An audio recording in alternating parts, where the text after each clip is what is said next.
अब हम पढ़ेंगे पाठ 5। हमारे पाठ 5 का नाम है चांद की कहानी।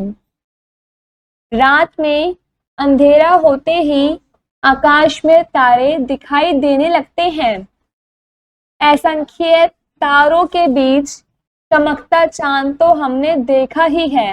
असंख्य तारों मतलब बहुत सारे तारों के बीच हमने एक चांद तो देखा ही है।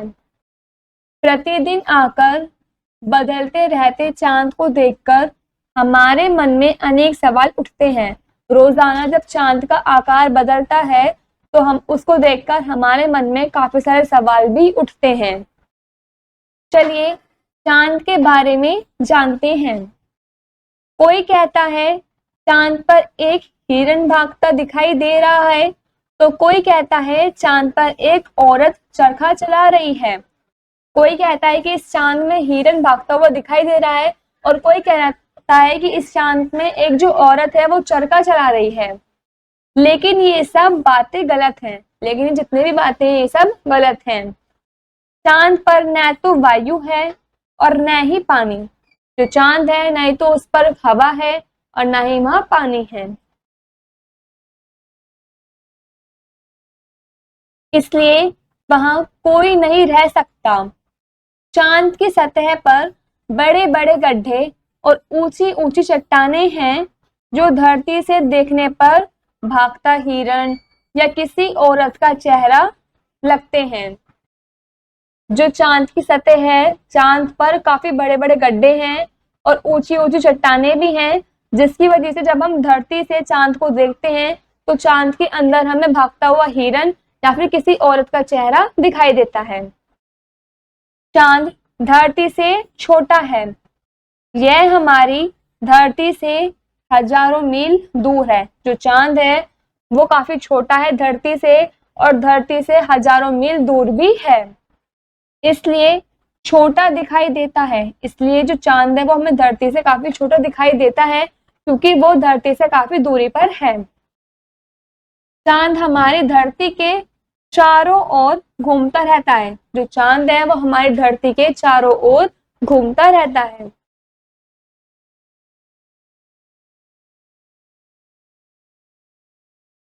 क्या तुम जानते हो चांद इतना क्यों चमकता है? क्या आप ये बात जानते हैं कि जो चांद है वो इतना क्यों चमकता है?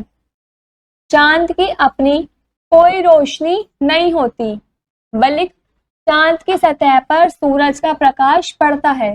जो चांद है वो उसकी खुद की रोशनी नहीं होती, चांद की सतह पर सूरज का प्रकाश पड़ता है, जिससे चांद इतना चमकीला दिखाई देता है, जिस वजह से जो चांद है वो इतना चमकता है।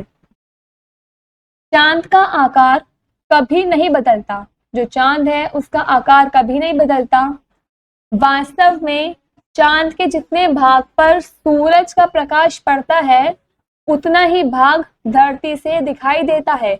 जो चांद है उसका आकार उतना ही रहता है, छोटा बड़ा नहीं होता है। चांद के जितने भी भाग पर सूरज की किरणें पड़ती हैं उतने ही भाग से वो चमकता है, और धरती से हमें सिर्फ वही भाग दिखता है जितने पे सूरज की किरणें पड़ती हैं।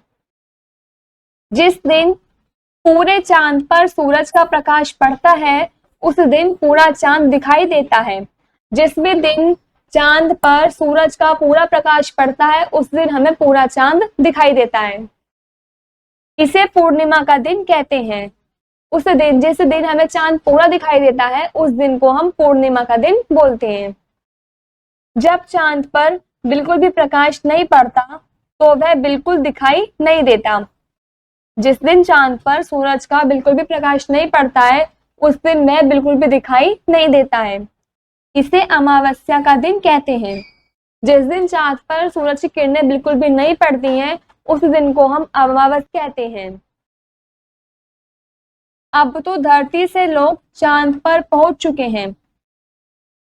अमेरिका के नील आर्मस्ट्रॉन्ग सबसे पहले चांद पर उतरने वाले अंतरिक्ष यात्री थे। जो अमेरिका के रहने वाले नील आर्मस्ट्रॉन्ग थे वे सबसे पहले चांद पर उतरने वाले अंतरिक्ष यात्री हैं। चांद पर हवा पानी नहीं है, अतः उनके जूते का जो निशान चांद की सतह पर बना है वह 10 लाख साल तक नहीं मिट सकता। चांद पर ना ही कोई हवा है और ना ही पानी है, अतः जो उनके जूते का निशान चांद की सतह पर बना था वो 10 साल तक वैसा का वैसे ही रहेगा, वहां से मिटेगा नहीं।